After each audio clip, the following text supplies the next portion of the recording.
Pupunta tayo ngayon sa trabaho ng asawa ko dahil birthday niya ngayon. Binili natin siya ng flowers at saka chocolate. Bahala ka sa buhay mo.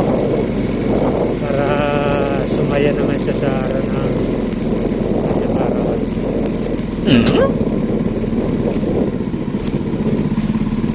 A few minutes later. Nakarating din tayo guys dito sa trabaho ng asawa ko.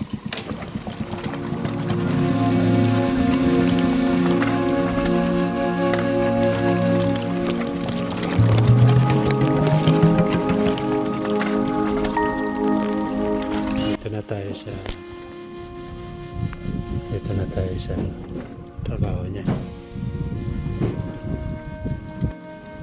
Ayan.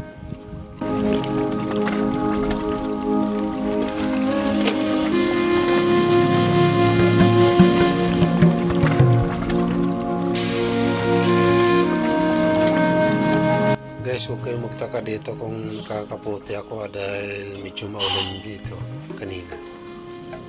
Kaya hindi na ako nagubad ng kaputi. Doorbell natin yung para lumabas siya. Chocolate lang muna yung binigay ko dito para magtaka siya. Pero hindi naman ako nagkamali kasi nakasimpan siya, hindi siya masaya. Pero babalikan ko dyan yung bulaklak.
Diba guys, sobrang tuwan-tuwa siya dahil sa bulaklak.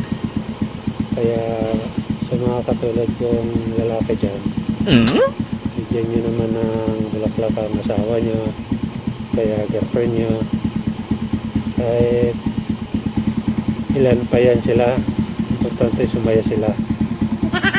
Diba? Kaya ngayon ko lang naisipan yan, hindi niya alam na bibilang ko siya. Gusto ko kasi palagi surprise.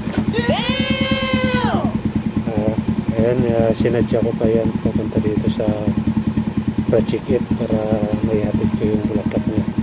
Kasi maghahapon na eh. Tatampo na yun. Ayaw, di ma!